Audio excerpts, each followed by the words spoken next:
وصحبه أجمعين. So today inshallah we conclude the story of Musa wal Abd al-Salih. Now the interesting part about the story is that there is no commentary, because what Abd al-Salih says is the commentary. So every story we read, there were a number of ayat that commented on the story itself. Whether the first story is Surat AlKahf, the story of the people of the cave, or the story of the two men in the two orchards, which had around 2.5 pages of commentary. But this story, it doesn't have commentary, because what the Abd al-Salih, Khadr, actually answers Musa with is the commentary. So he comments on what happened. Like the story happened, and then he took on himself to comment on it, which is very interesting, because the whole point of this part of the surah, or the story, specifically, is talking about the third element of building a society or a civilization or a community, or even an individual, which is knowledge. And it looks at knowledge from the concept that knowledge is based on the junction of two oceans, of the theory and the practice, of understanding that there are ideals, there are principles, there are fundamentals, right? And then there's a practice of these fundamentals and these principles, and they're two different things, they're not the same. Possessing the theory does not mean that you know how to practice them in reality. They're very and this is one of the biggest problems we have as an ummah today. There are many things we can talk about as an ummah that we have to fix. This is probably number 2 or 3. It's up there with the really, really important things. Why? Because we have a lot of theory. We have probably the richest library amongst all faiths and all religions. The number of books that have been written in Islamic literature is amazing. You can't even count all of them. Like, forget about being able to read all of it. You can't even count it. And yet, we have there's a poverty when it comes to practice, when it comes to teaching things that actually help people on the ground. Why? Because those who speak of the literature, those who speak of the knowledge, aren't on the ground practicing it, observing the implications of it, observing the impact that it has. So there's this gap, there is this void between the theory and the practice that is causing us to suffer immensely, especially amongst our, I'm not going to say, I always say, everything is especially amongst our youth, by the way. Everything, no matter what is it that we talk about, I can easily end it by saying, especially amongst our youth. Everything is especially amongst our youth. Why? Because whether it's good or bad, it's multiplied many folds, anything amongst youth. But it's in our lives as well, meaning you understand how salah is, but what about your practice of salah? Meaning you can break it down. You can say, this is what you have to do, this is what you have to say, and this is how you have to say it, these are the number of times you need to say it, blah blah blah. But then what about the actual practice? Is salah doing for you what it did for Rasulullah sallallahu alaihi wasallam, or is it doing for you what it did for the Sahaba? Is it doing for you what it did for people who, in the first generation of Islam, or second or third or fourth? Is it? And if it's not, then what's the point of it? If it's not, if the knowledge of Islam that you have is not doing for you practically what it did for the Muslims in the first number of centuries, then what's the point of having it? And that is the gap that I'm talking about. And this is the gap that the surah is talking about, which is the theory and the practice. Musa thought he was the most knowledgeable person on the planet, but Musa had spent up till that moment all his life just preaching the theory with Bani Israel under the oppression of Fir'aun. He had never actually started practicing. He didn't start building a civilization with Bani Israel. He didn't try that yet. So when he said, no, I'm the most knowledgeable, Allah subhanahu wa ta'ala told him, no, go meet this guy. This guy knows more than you, because this guy he may not have as much theory as you have, but he has the practical. He has enough practice and enough realistic knowledge that you will benefit from him if you spend even a simple amount of time with him. So immediately Musa alayhi salam got up and he went to this man to learn from him. Now Musa alayhi salam, just like all of us, and the beauty of the story, it's just the story is so multi-layered and it's just so deep. I feel very cheap even finishing it today. I feel like we should spend a bit more time, because what actually happens with Musa alayhi salam and Khadr needs to be studied in all the dimensions possible from all angles. Musa alayhi salam is going to observe this guy do things that are unspeakable. We cannot speak of, they're horrible things, and he is yet told by Allah subhanahu wa ta'ala, go learn from this guy, go learn from him, he's good. آتيناه رحمة من عندنا. He has a lot of mercy in him. وعلمناه من لدنا علما. He has knowledge. The two things, knowledge without mercy is destruction. Knowledge without mercy, there's no good to come from it at all. That's why those two things are in the Quran many times, when he puts knowledge and he puts mercy together. And he tells Musa alayhi salam, this guy has both. So Musa is very eager to learn, so he tells him, teach me. Now this man is so knowledgeable, and we get to see all this knowledge, and even just reading the first few ayat, he tells him, no, you can come with me, but you will not be able to be patient with me. لَن تَسْتَطِيعَ مَعِيَ صَبْرًا. وَكَيْفَ تَصْبِرُ? Then he gives Musa even the excuse. He tells him, and it's okay that you're not going to be ayable to be patient with me, because you don't encompass the whole picture. And that's the whole point, meaning the whole story comes down or is summarized to that one ayah. وَكَيْفَ تَصْبِرُ عَلَى مَا لَمْ تُحِطْ بِهِ خُبْرًا. How do you show perseverance and patience? How do you stick to something that you don't understand fully? You can't and you will not. If you don't understand anything fully, you can't stick to it. And that's what we learn from Musa. It's impossible he's going to be able to deal with what he's going to see on earth, in life, even as a prophet, if he doesn't understand the whole story, if the picture is not clear to him. And that goes for a lot of us as Muslims. If you don't understand it clearly, if today you're coming to this masjid and you're listening to me speak, and you have false expectations of what Islam is going to do for you or what the world's going to look like, then you don't have the full picture. And I'm sorry, when you go and practice on the ground, you're going to be shaken. Your whole faith, the foundation of your faith is going to be shook really hard, to a point I don't know if you'll hold on to it if you don't have the full picture. Now this is what happened to Musa. Musa, it's all talk for a long time. Right? Now he showed perseverance, and Allah subhanahu wa ta'ala told him, he guided Musa with his encounter with Fir'aun. However, he was not going to be guided in clarity with his encounter with Bani Israel later on. When he's building the civilization with Bani Israel, it's going to be a whole different story. He's not going to be guided word for word. You're going to have to kind of play your cards, see what you get. You're going to have to roll the dice. Every time you're going to get a different reaction, you have to find ways to deal with it. With Fir'aun, you told him, go tell him this. Ya Rabb, I'm scared. Okay, don't be scared, I'm with you. Ya Rabb, I need someone to help me. Here's Harun. Ya Rabb, what do I do now? Throw your stick. Ya Rabb, now what do I do? I'm standing in front of the sea. So every time there was something going on, he asked Allah, tell me, what do I do now? I have no idea what to do. Ya Rabb, guide me. So he was guided. Now what's going to come next? No. What's going to come next, I gave you the guidance. I'm going to give you the alwah, now dabbir halak. Now you have to take care of it yourself. He needed this course. It was only a few hours, but he needed this course. He needed to learn. So he goes with Al-Khadr, and he's expecting to learn certain things. So Al-Khadr vandalizes the property of very, very, very good people. He kills a child, and then he builds a wall in a village where people refuse to even give them a sip of water. He got to see great people being harmed, good people, hard-working, good hearts. He got to see them get harmed. He got to see a child, innocent child, lose its life. And then he got to see horrible people benefit. He got to see horrible people get something that they didn't deserve, right? Now that is confusing. That is very, very confusing. We're still confused with that stuff today. When we see good people losing their wealth, losing their homes, losing their lives, we struggle with that. Why did that happen, Ya Rabb? Sometimes we ask the question, why? We don't like it. When you see a child die, or sick, or in pain, you ask the question, why? Right? In your heart, maybe you don't say it out loud, but you say it inside. When you see bad people become more wealthy, become wealthier, become stronger, get rewarded, in a sense, isn't that what happened to these people? What's going to happen to them is they're going to get a wall that is, wants to fall down, a wall that is falling down, rebuilt again. It's going to look perfect. For free, not going to pay anything. They don't even know who did it. Why? Why would that happen?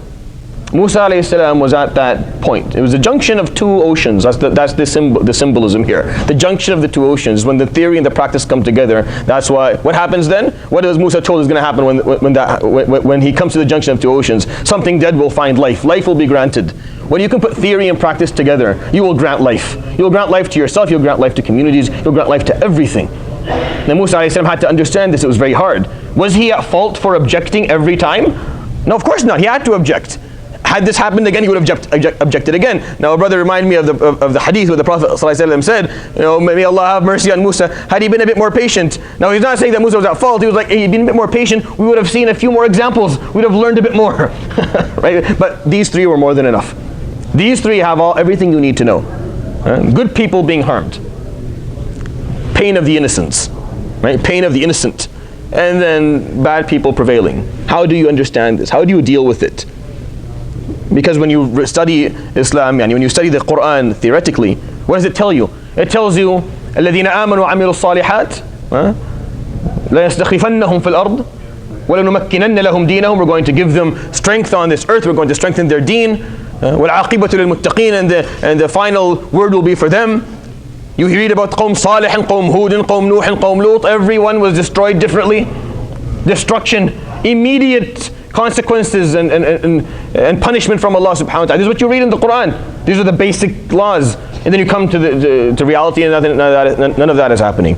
I understand the problem. So if you don't have the complete picture, if the whole picture is in front of you, then you're going to suffer with this. You're going to find difficulty.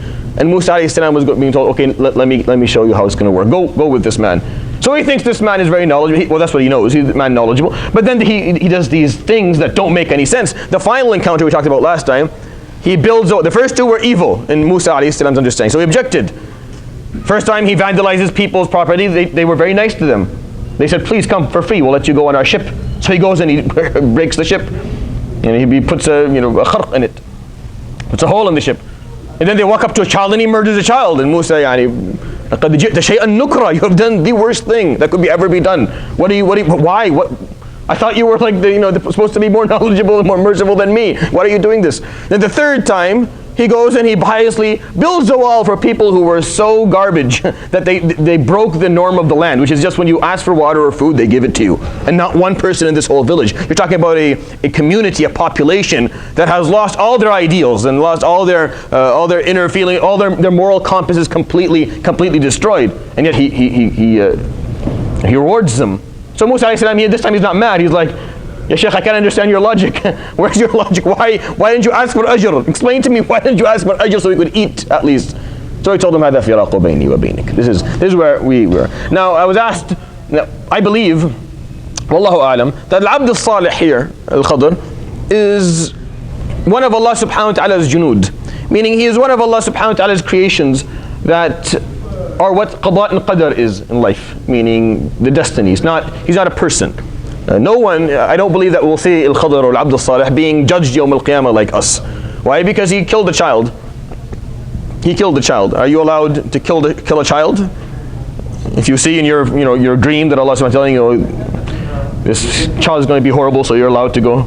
Okay, would that stand in a court of law? Is it acceptable? Can you vandalize people's property and say, but I knew what I was doing? No. Right? So my understanding of Al-Khadr here, Al-Abd al-Salih, this abd, آتَيْنَاهُ مِن لَدُنَّا عِلْمًا, and he was given from Allah subhanahu wa ta'ala knowledge, is that he is the symbol of Allah subhanahu wa ta'ala's work in this universe. And he was personified for Musa alayhi salam to learn from. This is my understanding of him. And I'm not alone with that. I mean, that's why there's a lot of myths around this man. If you go and you read Ibn Kathir, Tafseer, where this man was first quoted or spoken of, you will find pages upon pages of Israeliyat and of myths regarding that this person is still alive, that he fought with Dhul Qarnayn, that he was, that he comes for during certain times of the year and you can see him and talk to him, and all these myths surrounding this mystic figure that have no basis whatsoever. There's no narrations, there's no authenticity, there's nothing of the sort. Why? Because he's doing something that is out of the normal, that we can't do, that we shouldn't do. So my understanding of it is that he personifies a certain part of qadr. Allah subhanahu wa ta'ala's hand on earth, basically. Someone we don't see, we will never see. He's not a part of he's not a regular person like us. Or else, if he were, let's say he was a regular guy, then Musa alayhi salam, not only would he would ask Allah subhanahu wa ta'ala that this person needs to be punished by the law of the land for things he did. He would have to be punished, but he wasn't, because I don't think it was a matter of meeting another person. It was more, understand how the practicum is going to work. This is the lab for you. You study this theoretically. Now here's a lab. Understand how this is going to work within life. So when he had his final objection, قال هذا فراق بيني وبينك. Okay, this is the end of our companionship. We're going to go our separate ways from now. But سأنبئك, I'm going to tell you, سأنبئك بتأويل, I'm going to give you the figurative explanation. Ta'wil means explaining to you something that literally doesn't make sense, but it has a figurative meaning that maybe you can't see.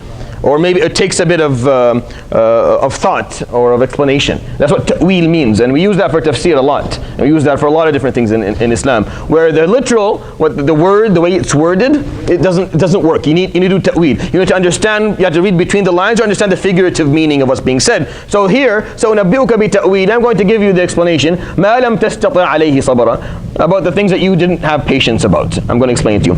And he begins talking to Musa alayhi salam. So after he tells Musa the first story, because you read the first story, he tells him, yeah, you see this ship, it was owned by masakin, by a bunch of people who had nothing else but this ship. That's all they had in life. And you see, ruling the land was an oppressive king. and he came around the ships, and he looked for ships that were flawless or that were in good shape, and he would just take them as tax. He wouldn't pay people for it. Or if he paid them, they would pay him something that wasn't enough, and they couldn't buy another ship with it, and they would basically lose their livelihood. So I put a hole in it. They'll fix the hole. It won't sink. But when the king's people come and walk down into the lower deck, they'll find it full of water, and they're fixing stuff. Oh, this is a garbage ship. So they'll leave it alone, and they won't lose their ship. The moment Musa a.s. heard that, he's fine. It's like, oh, in that case, Jazakallah khair. Good for you, that's awesome. But he was fooled by what he saw. And that happens to us as well.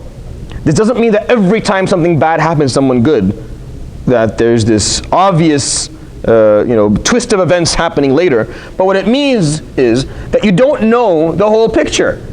You don't have to know the whole picture. You just have to know that you don't know the whole picture. This is the concept that we're going to learn here. We can't always understand why something bad happened to a good person.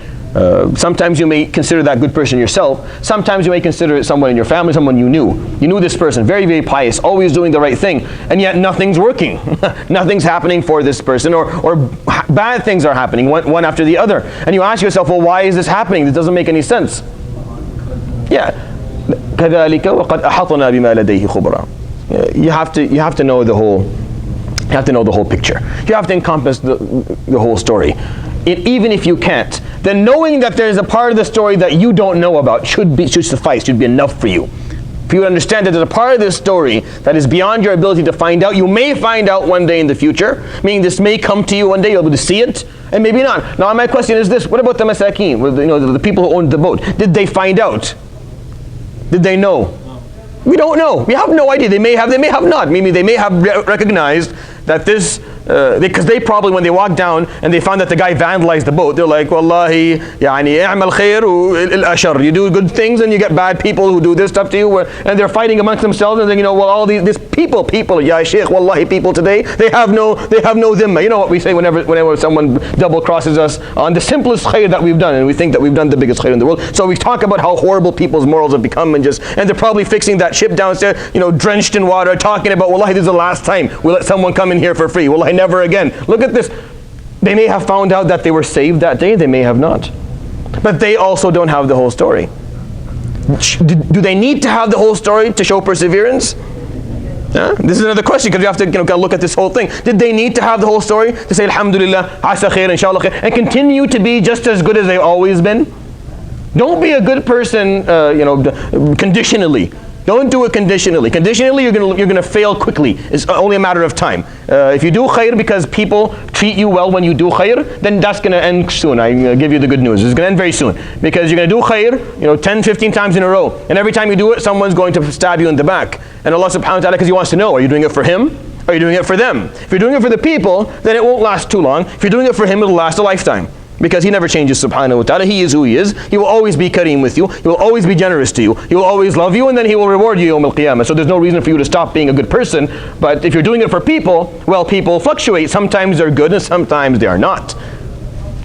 So they don't need to know exactly what was waiting for them. They may find out, they may not, but they still needed to be good people. They had to continue. I understand the point. This is a very, very important point of this story, because these incidents, these events, they tell us, you can draw so many parallels of these events to our own lives. Like, so many things like this happen to us every day. You do something good, and then immediately after that, the consequences are just, and you look around you, and you have that urge. Shaitan is saying, just say it, that every time you do khair, someone, that Muslims are all like this, that people aren't worth it. Just say it, because when you say it, it's like you took a drop of urine and you put it within the bucket of milk that you have, and now it's garbage. You have to throw it out because you ruined it with the word. You're just waiting for it, and the only reason that you're going to do it is because the theory is one thing for you, and then the practice is something different. Add to that is a good case scenario, or a worst case scenario. Someone loses their faith completely. Someone stops being a Muslim altogether because of what's happening, because bad things are happening to them. Because let's take out if my theory is correct, that Al-Abd al-Salih here is not actually human, then this just happened naturally. And this hole in the ship happened, no one did it. So who are they going to blame then? This is all we've got in life, is this ship. We are good, hard-working, honest people.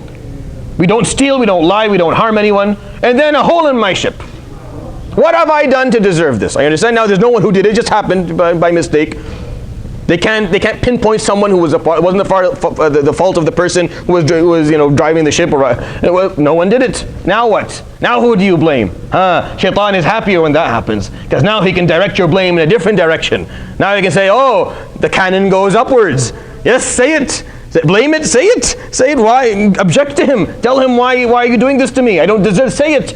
And then if you're lucky and if you're good, if you have the whole picture, or if you accept that you don't have the whole picture and that there is a holistic picture that exists, if you believe in that, understand that, then you don't say anything. Alhamdulillah, and you continue. And you're saying the importance of this story? This story is extremely important. Extremely, extremely, extremely important. Because it's a big difference between, because we're sitting in the masjid, everything is going well. To a certain extent. You're sitting here in the masjid, you're listening, it's all right. It's easy to worship Allah subhanahu wa ta'ala fil raqa when things are all right. Can you do it when things aren't? When things are going south for you, can you still do it? With the same level of commitment, with the same level of love, with acceptance, with hope, or what happens then? Because that is the practical. Sheikh, this is the practical. This is the reality of life. It fluctuates up and down so much you can't control it. Don't try. My advice to you: ask people who are older than me and you. Ask them. You can't control it. This is just how life is. It just goes up and down, and it's never good all the time. It's never bad all the time either. You never really get exactly what you want the way you wanted it, as much as you want. It never happens like that. It's just how life is. You stop trying. You stop believing, you stop committing, you lose your ethical code, your code of conduct changes. What happens? Nothing happens. Nothing happens because you understand, you read the surah, and the knowledge that you have is complete to a point where you understand that the practice, the reality is different than what the theory is. Theoretically, the Quran tells you a lot of things that you can benefit from. But if you're not on the ground, that's why when you want to teach kids or you want to teach your family, they have to see you. If your kids don't see you in the future, it's not worth. You can't teach them anything. Telling them you be like this and be. Even what I'm telling you right now, it's not going to help. You have to see it. You have to see someone who lost something, and he was a good person. You have to see how he deals with it. And when you do, that is a lesson you'll never forget. And you see your father sitting down after he lost a lot of money, or he got fired from his job, and he sits there and he says Alhamdulillah, and he gets up the next day and goes finds a job and he does something and he makes something of his life. Doesn't give up. You learn. You learn to be strong. That is a lesson worth a million words. You can't say it's worth, because words can never be equal to actually living it and seeing it. And that's the difference between the theory and the practice. And it was easiest for us to tell. I can tell you the stories of the Prophet ﷺ's sacrifice and his zuhd, and how away from this dunya he was and how generous he was. But that's all talk. What about us? What about our practice? Our practice is different. We listen to the stories, our hearts are mellow, then we go home and we stare at our bank account and we're happy. Or we worry, or whatever it is that we're going to do. It's very different. Why? Because the theory is one thing and the practice is the other. So that was the first explanation of Abdul Salah. We're going to read the next two, because he's going to explain the other two incidents, and we'll talk about them for a few minutes, inshallah. We'll end ayah number 82. So we'll start from ayah number 80, وَأَمَّا الْغُلَامُ in Surat AlKahf. Surat AlKahf the number of the surah is 18. If you have a Madani Mus'haf, then the page number is 302. And we're starting from ayah number 80. أعوذ بالله من الشيطان الرجيم. بسم الله الرحمن الرحيم. وأما الغلام فكان أبواه مؤمنين.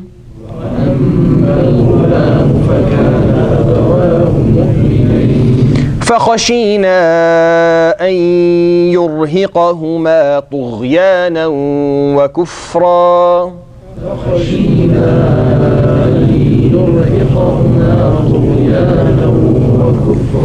فأردنا أن يبدلهما ربهما خيرا منه زكاة.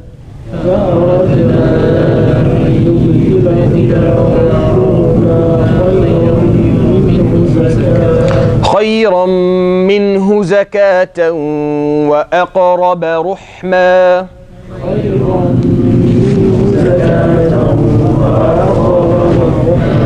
وأما الغلام, and as far as the child goes, is what he's saying. فَكَانَ أَبَوَاهُ مُؤْمِنَيْن. His parents were mu'minin. They weren't Muslimain. So here we're talking about a higher level of piety. We're talking about people who had iman, not Islam. Meaning a higher level of belief and faith in Allah subhanahu wa ta'ala. Which makes this story even more difficult to accept. So the kid's parents were really, really good people. Very, very pious people. People of high level of faith. And then they lost their kid. Right? There's nothing that hurts more, probably within your life, than losing a child. Nothing. And only people who have lost children understand it. I talk about it. I have not lost a child. Alhamdulillah. Ask Allah subhanahu wa ta'ala. None of you go through that. Say Ameen. Inshallah, Rabbana Sallim, all our children. But those who have lost know what it means. And the meaning is there's nothing. There's no pain that comes close to it. It's a pain that stays with you to the day that to the day that you die as well.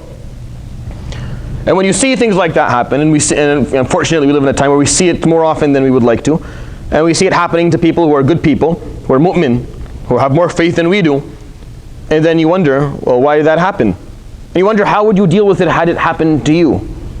Right? Because that's very, very difficult to deal with.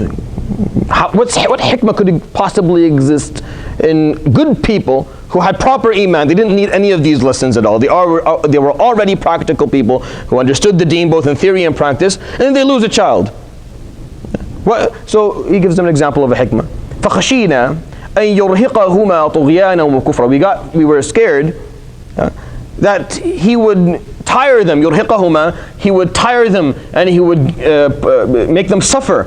طُغْيَانًا. By oppressing them. وَكُفْرًا. And by disbelieving in God. So this kid was going to grow up to be someone who was oppressive, was going to mistreat his parents, was going to take away their wealth, or he's going to treat them horribly, these good people, and he was going to also lose his faith in Allah subhanahu wa ta'ala. And imagine the suffering that the parents are going to go through when they see their child grow up to be that. Does that mean every child who dies young is someone who would have become a mini example of Hitler? No, obviously not. But again, an example of maybe how you don't know the whole picture. You don't know the whole picture. Yes, this is suffering, this pain, it's agony. No one hopes it for anyone. But there's more to this than you can see. And there's the example. When Musa alayhi salam heard that, he probably paused for a moment and felt, I wish I didn't say anything. That never came to me. And then the Abd al-Salih continued. He said, فَأَرَدْنَا. And what we wanted to do was, أَن يُبْدِلَهُمَا رَبُّهُمَا. For their Lord to substitute, to give them an alternative, يُبْدِلَهُمَا, to give them an alternative, خَيْرًا مِّنْهُ زَكَاةً وَأَقْرَبَ رُحْمًا. خَيْرًا مِّنْهُ زَكَاةً. To have more purity in his heart. Meaning when he grows he would be a better person. وَأَقْرَبَ رُحْمًا. And to have more mercy, to be closer to his parents. And when it comes to Surat al-Rahim, Rahma is from the same concept of Rahim or Rahma, meaning he would be closer to them in mercy. Allah subhanahu wa ta'ala, because they're young, they'll probably have another child, and this child will be better. Yes? But it's still not right to kill the child. Of course. See, that's the whole point. Yes, please make sure that is a clear message from today's halaqah, that in no way is ever harming a child acceptable. But like I said, Al-Abd al-Salih here is not a person. He's the personification of the qadr. He's just a symbol of what destiny looks like, or what the fluctuations of life is like. And these things happen, and children die. They do. Do they not die? Is this something new? No, it's not new. Will it stop today? No, it won't stop today either. There's nothing we can do to actually stop it. We can try, but we probably won't stop it completely. My question is, how do you deal with it? How do you understand it? Because without a clear understanding of this, the theory of the deen may not offer you that clarity. You'll stand in front of this example and you'll have no idea what to say. If you work in hospitals, you'll see it almost every day. You'll see children pass away and it hurts. It'll never stop hurting. But can you understand it? Again, the explanation is not that, every child who dies is, no. There's many different things. Allahu a'lam with them. But the concept is, you don't have the full story. Do you accept the fact that you don't have the full story? Do you accept that fact? Are you capable of remembering that fact as you go through life, that you don't have the full story? And that should be enough for you, that Allah subhanahu wa ta'ala does have the full story, and He has the full knowledge as well. So maybe leave it. Maybe. You can never. See, the first story, I said the people, the masakeen, maybe could have found out. Maybe they could have found out of what actually happened. But here, impossible. Here, the parents will never know why. We'll never know why. Allahu a'lam. I'm going to tell you a story quickly, a very, very quick story. This won't take too much time, but it's important just to give you another example of something. There's a man called Malik ibn Dinar. Now Malik ibn Dinar was a horrible, horrible person.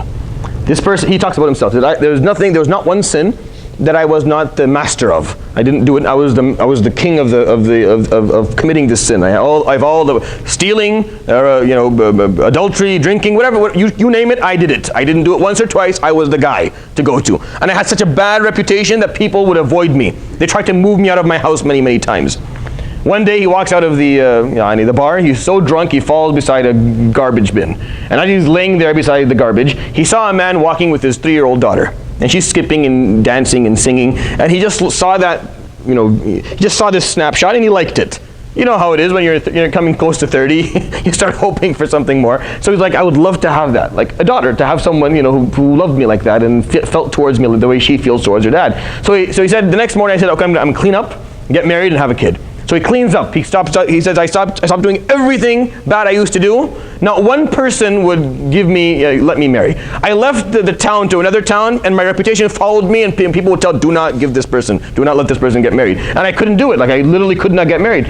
Until I came to my mind, there was still slavery had not ended fully. So I saw a slave lady. I said, how about if I buy you out of slavery, and in return you marry me? She's like, all right. So it was as simple as that. He gave them, he bought her out of slavery, he gave her freedom, and then they got married. And Allah subhanahu wa ta'ala gave him a girl, just like he wanted. And he called her Fatima, and he loved her to death. And he said, I used to feel bad about myself because I went back to drinking and doing bad stuff. I used to feel bad. I used to come drunk, sit with my daughter, and I smelled, and I wasn't, and she loved me anyway, and I just felt really bad about myself. I always told myself I should be better. I should try to be better. But he never did. She was 4 or 5 years old, and he was still doing all the bad things. And one day she walks out of the door, and she's trampled by a couple of horses, and she dies right then and there. He loses his mind. This is to kind of summarize it. He loses his mind. He said, tonight I'm going to drink like no one else. I'm going to break every record. He goes into the bar. He keeps on drinking until he passes out. And then he sees a dream. What he sees in the dream is the following. He said, I saw myself standing on Yawm al-Qiyamah, alone. I look around, there's no one. And I look behind me, and I see the biggest snake you can ever imagine, headed towards specifically me. This mouth open. So I run.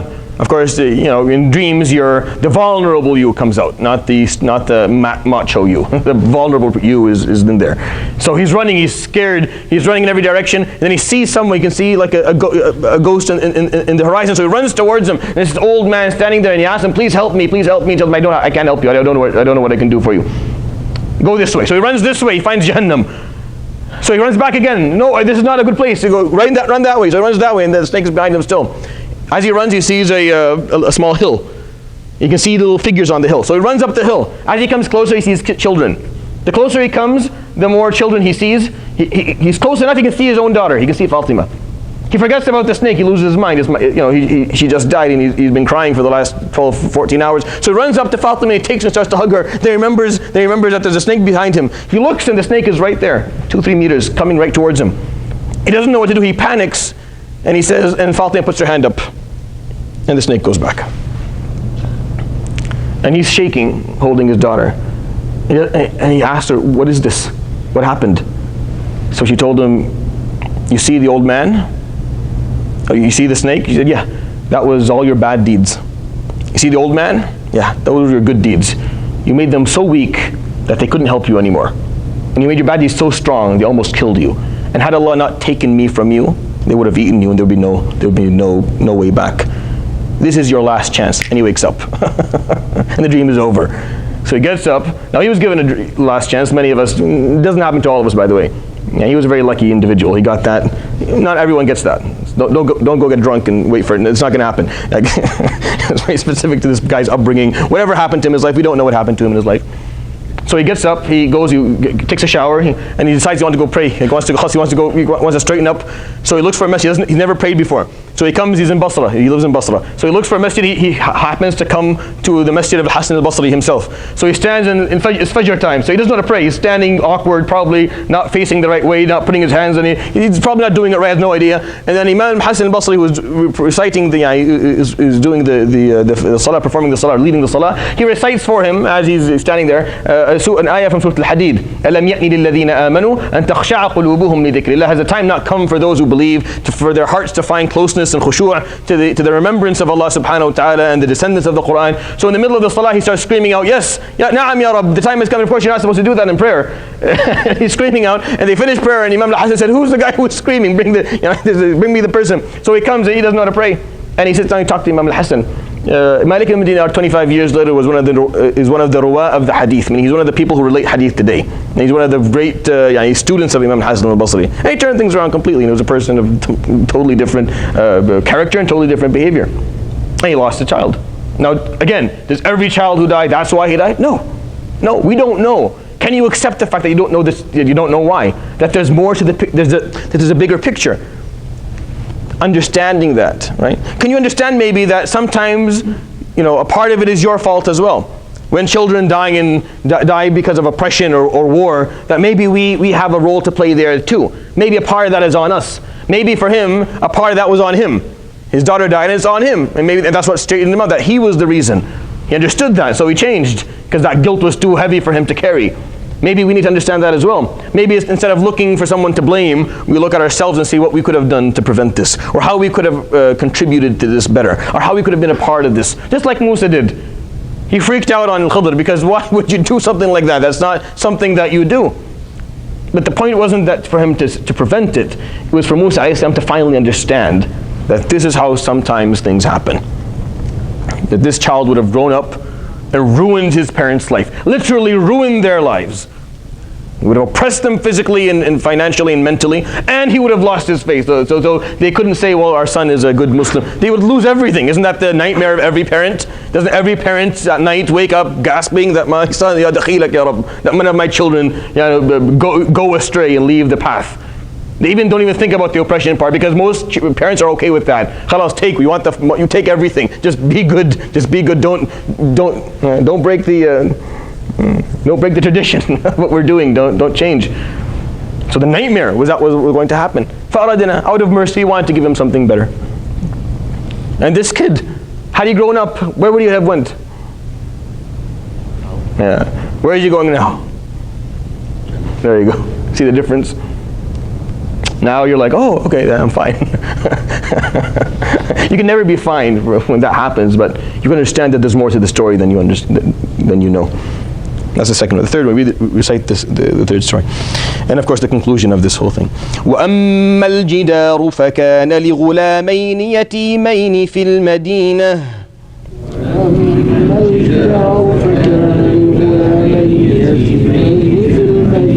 وكان تحته كنز لهما وكان أبوهما صالحا فأراد ربك أن يبلغا أشدهما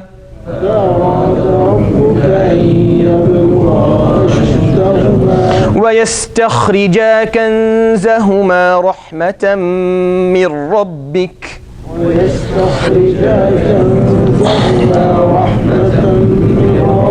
وما فعلته عن أمري ذلك تأويل ما لم تستطع عليه صبرا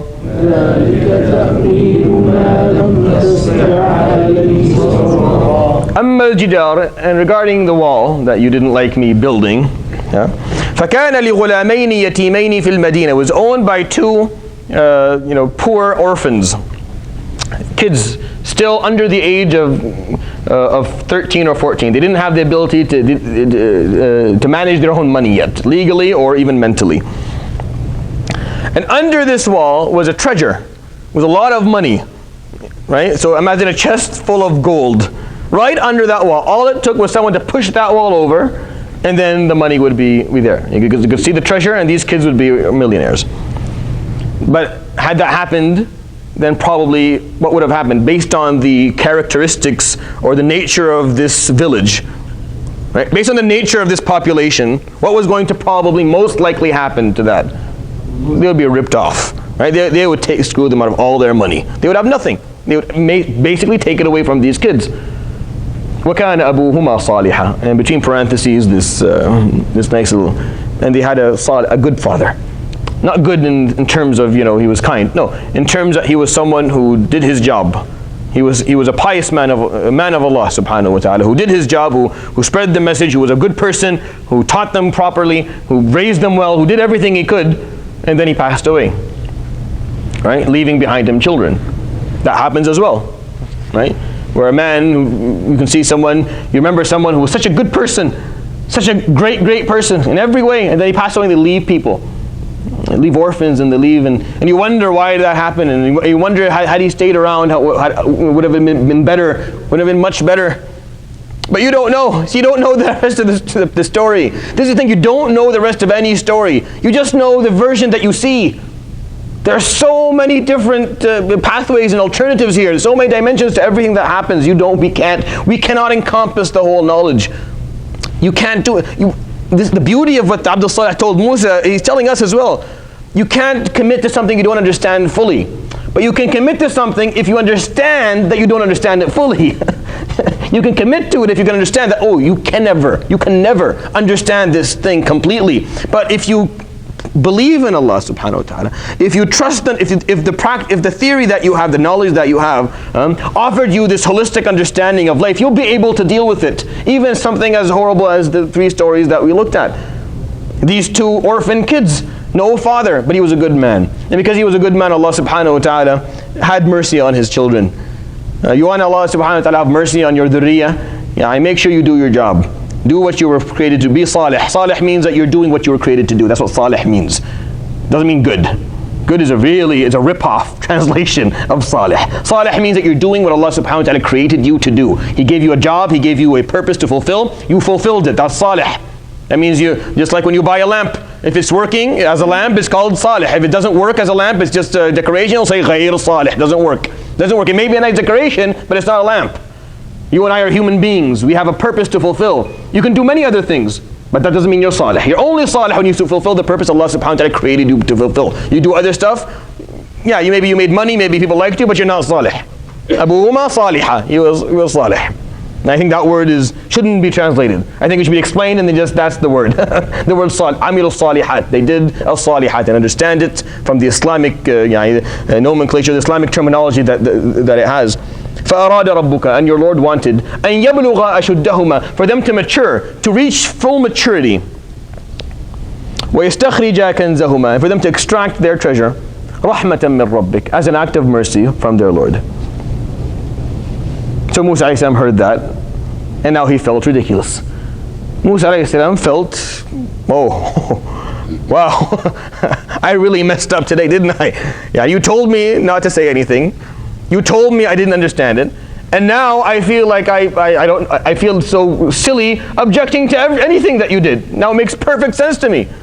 Now I understand. When people lose, when people fail, when people fall, when they suffer, when there's pain, when things don't make sense to me, when I look at it, I know that there's a part of the picture that I don't understand, that there's hikmah somewhere, that there's a lesson to learn, that there's improvement to be made, that something can be done after what's happened, not before it. I don't hold on to what happened before and I get lost in the regret, or get lost in the what if part of my life. I build on what I've got. And I know that there's so many dimensions I don't understand of what just happened right now, so I accept it and I move on.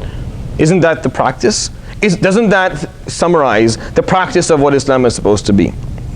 Those who come and try to practice Islam, and they have a one way, or they understand it in a very, very specific way. This is what it is, this is how it has to be. And then they hold everyone to that standard. They hold everyone, they hold themselves, probably not themselves, but they hold everyone around them to the standard, their children, all community, they give fatwa that hold people to standards that aren't practical, that don't work, that could be understood differently. Understanding the Islam, understanding the text and the deen in a compartmentalized way. Everything is in small blocks, disconnected from the bigger picture. When you do that, you ruin it. You ruin the deen. When your fatwa is based on your literal, simplistic, no ta'weel, no understanding of what you're looking at, then you produce a way of life that is unrealistic, that people cannot follow, that will not work, that will fail. However, if you were on the ground working with people, if you were there, if you were watching it, if you were experiencing it, then your understanding would have changed. Imam al-Shafi'i radiallahu anhu is probably one of the best examples for that in our history. Because it's important, this is an important point. I want you to take this home with you. Not just the concept of seeing things you understand, but also understanding the deen you have to do it in a holistic way. You have to understand that revisions are needed. Revisions are always needed. Imam al-Shafi'i wrote his madhab. Where did he live at the beginning of his life? Who knows where he lived at the beginning of his life? He was a mufti of Mecca.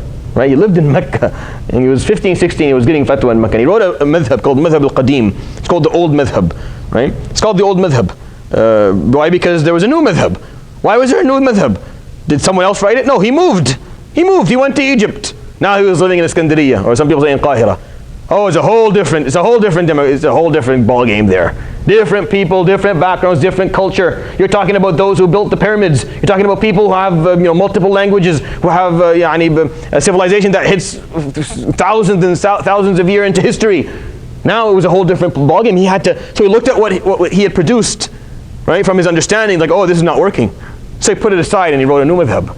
So when you study fiqh Shafi'i, when you study a secondary, tertiary book, you will find Imam al-Rafi'i or Imam al-Nawawi, they will say, على القديم كذا وعلى الجديد كذا. On the Qadim madhab he said this, and on the Jadid he said that. Because Imam al-Shafi'i was an example of a practical person. He was living the life of people. His understanding was holistic. He was capable of bringing forth opinions and rulings and ideas that worked for people. And that is the point. And this is what we're missing. This is what we're missing. We've disconnected the deen from the street. I'm sorry, we've disconnected from the street, from schools, from universities, from workplaces, from homes. Oh, it's disconnected from homes. It's not in homes. It's nowhere to be found in a home. It's here, but it's not at home. Not at home. Men and women, spouses don't talk about it. They don't read Quran together. They don't pray together. They don't speak of Islam together. They don't listen to a dars together. They don't teach their kids these things together. They don't practice Islam together as a family. It's been sucked out of homes really well. Why? Because the TV is there, and TV doesn't have stuff like that on it. So we just participate in whatever. We don't even participate in anything. It would be nice to participate even playing. It would be fine, but not even that. Islam has been disconnected from the reality of people's lives. And until we return it to reality, and then go through all the tribulations that Musa went through, because you're going to bring it with this idealistic view that once we bring Islam into reality, it's going to be flowers and rainbows. It's going to be just a beautiful sunny day with ponies and everything's going to be awesome. No, it's going to be just what you saw in Musa a.s. story. You're going to be hit with so many realities that are difficult to deal with. But if you understand it properly, you can deal with it. And you can modify and adjust and you can move on. And you can produce something that is worthy, which is the whole point of us learning Surat AlKahf. We're supposed to bring a community that's strong. Is that the whole point of Surat AlKahf? Building civilization, starting with the idea, moving to the wealth, moving to the ilm, then moving to power at the end, or moving to what status or power is going to turn out to be, because it's a very complex issue. Isn't that how we're going to build it? Yeah. Knowledge is it's the cornerstone. And it's what we're missing. We don't miss wealth. We have the ideas. At least I think we do. I think it's a disconnection of the theory and the practice. And that's what happened. These young men grew up, and then they decided, okay, this wall is useless here in the middle of the land, let's get rid of it, and they found the money, and they lived wealthy. And probably the older generation, the garbage generation that didn't even give food, died off, and now a new population came, right? People who abuhuma salih, good. So a new generation came, and changed things, and made things better. Sometimes we need that. Sometimes you need to focus on the new. Sometimes the old is irreparable. You can't repair it. Sometimes it's just not. But you can work on the younger ones, and you can find a difference there. You can change this whole this whole stage can be changed if a new generation is brought forth with a different way of looking at things and a different spirit. And if you're not a part of that generation, fine, but don't stand in their way. Don't be an obstacle. You make sure you do something for them. He said after that, to end this whole story, very, very important part. He said, وَمَا فَعَلْتُهُ عَنْ أَمْرِي, which is why I told you, Wallahu a'lam, he's not. I did not do it. It's not based on my choice. It wasn't my decision. It wasn't my decision.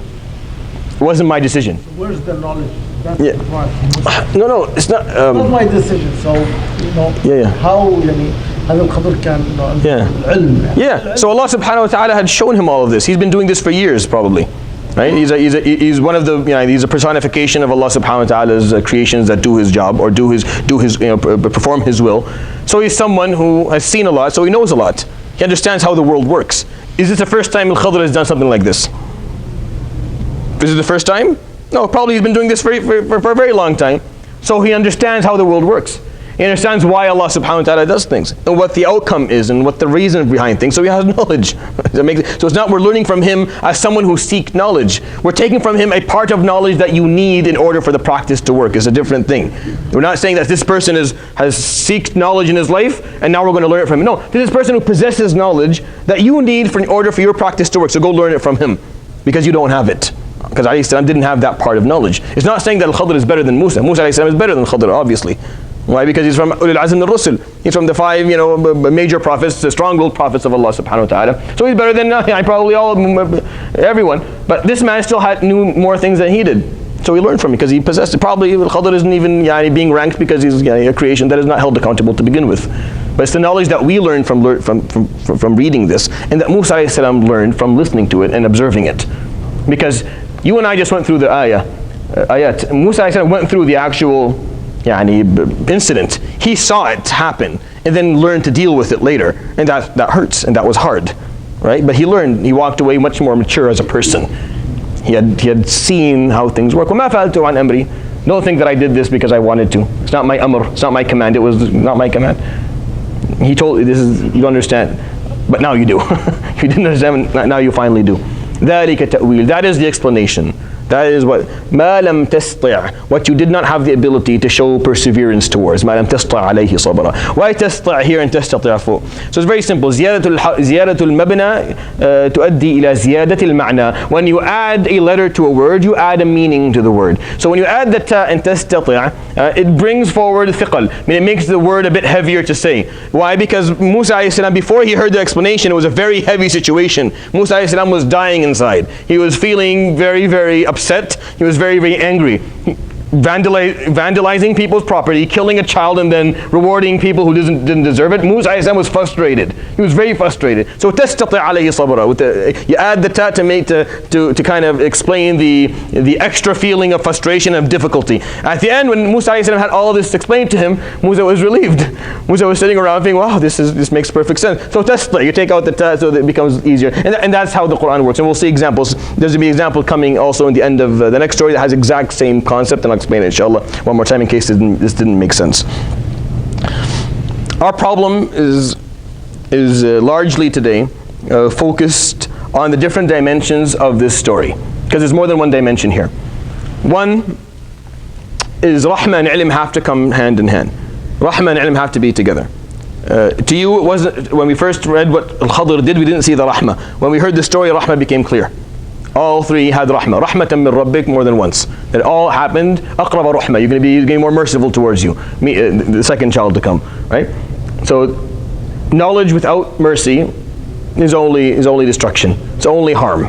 And that's why today, with all the science that we have, without rahmah, I'm not sure it's worth having. I'm not sure we're better off today having all of this.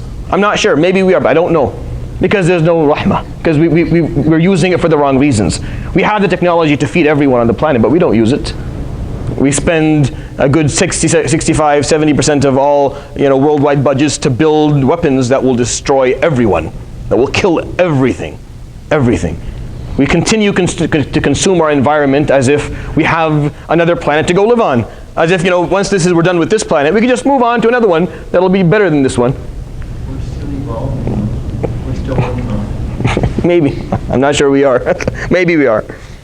But the concept of having knowledge without mercy in it, that's the first thing. Second part of this, you cannot commit to an idea that you do not fully understand. You cannot do it. You have to fully understand. Full understanding does not mean that you can explain every detail. What it means is that you understand that there's more to the picture than what you can see. I'm going to give you one more example of that just to make things clear.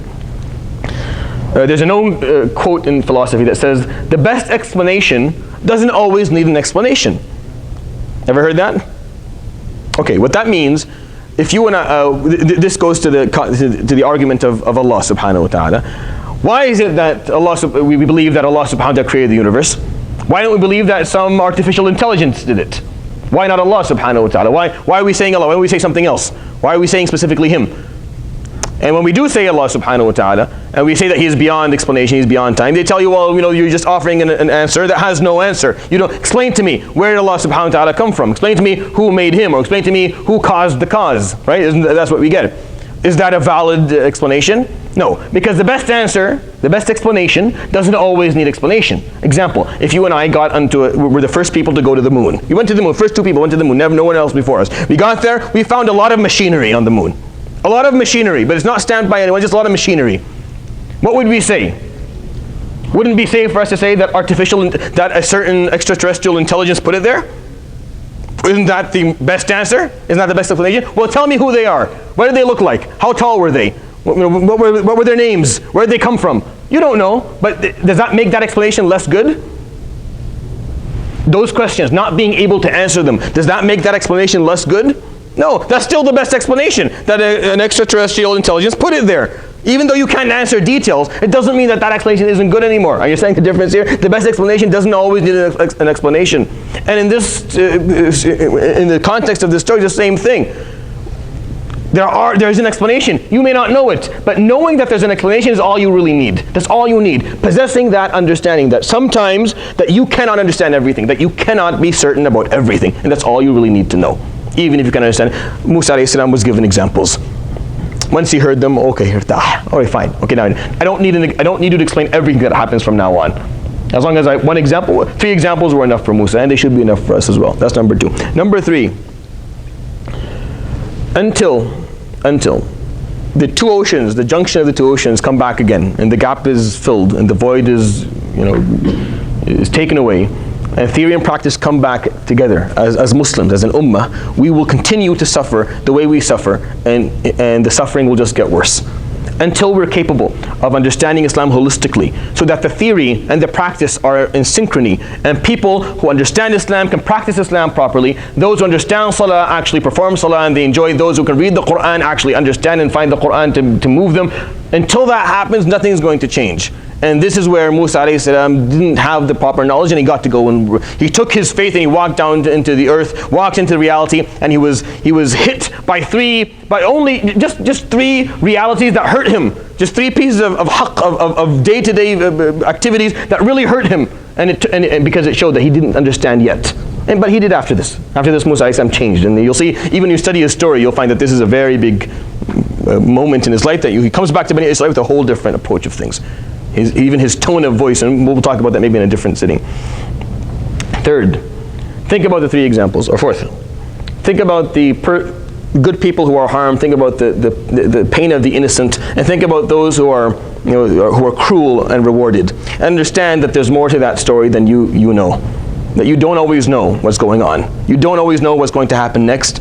Accepting that is a big part of being a Muslim. Being able to build on that, being able to move on, being able to continue to be the Muslim that you were supposed to be is actually the personification of this knowledge. You're taking that knowledge and turning it into reality by being able to deal with the realities of life that don't make sense to you, that literally hit you in the face as senseless, but there's always something more for us to understand.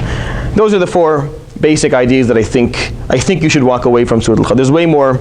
To be honest, his stories, I could talk about it for easily another month. But I just need you to take these 4 realities from it. Just think about them, because they make a big difference. They change things dramatically. And as Muslims today, we have to go from understanding things in a very disconnected, detached manner to understanding things holistically. For us to, when we talk about fiqh, when we talk about ahkam, we can practice them, and then we're presenting rulings, and we're presenting ways of life that work for people, that actually help them, that offer them the relief that they need, that offer them the ability to do what they want to do, and to prevail as Muslims in their lives. And if we don't offer that, then we're sitting on top of a mountain preaching to people things, and then going inside our houses, regardless and neglecting the fact that people are suffering with what they have. The only reason the Prophet ﷺ was loved the way he was loved by his Sahaba, because he lived their lives. He lived like them. He was he didn't have as much, he was just as poor financially as they were. He was living in the same type of houses that they were, and he was working like them. He was a part of their day-to-day lives, and they saw him act, and they saw him deal with difficulty. They saw him deal with loss. They saw him deal with fatigue and exhaustion. They saw him work every single day. They saw him wake up every day with a smile and treat his people around him properly and keep on hoping and keep on working towards a goal. They saw that and they understood what Islam was, and they were able to deal with it. But until that comes back, we're not going to get anything done. Meaning we have to start actually doing it, going out there. You have to take that on yourself for your youth, for the youth of this community, and for the youth within your life. And if you don't know how, then go and stick to someone who knows and learn from them. If you feel like, well, I don't know how to do it too, like I wasn't taught it properly, well, go find out, go learn. But one of the biggest parts of talab ilm long time was luzum al-sheikh. You go and you glue yourself. We used to go glue ourselves to the sheikh. He would be doing things. He would get up at 6 o'clock in the morning, 5 o'clock, go pray fajr, then do this and go do this, and we just walk behind him. Just help him out and just live his day with him. And he was fine with it. And we learned a lot. You learn doing that way, you learn from that way more than you did sitting in the dars and listening to stuff. And this has to be brought back. The concept of mentorship. Isn't this what happened for Al-Khadr? Come, he was his mentor. Walk with me. Watch. Don't say anything. I'll tell you at the end. Just watch and learn. And he watched and he learned and he understood things. And Musa a.s. never forget these lessons ever in his life. And they lived with him to the day he died. And they're supposed to do the same thing for us, of course, with many differences because none of us are Khadr and we won't be going with him. Jazakumullah khair. I hope that made sense. Next week, inshallah, we'll continue after Isha. We'll start the most interesting story.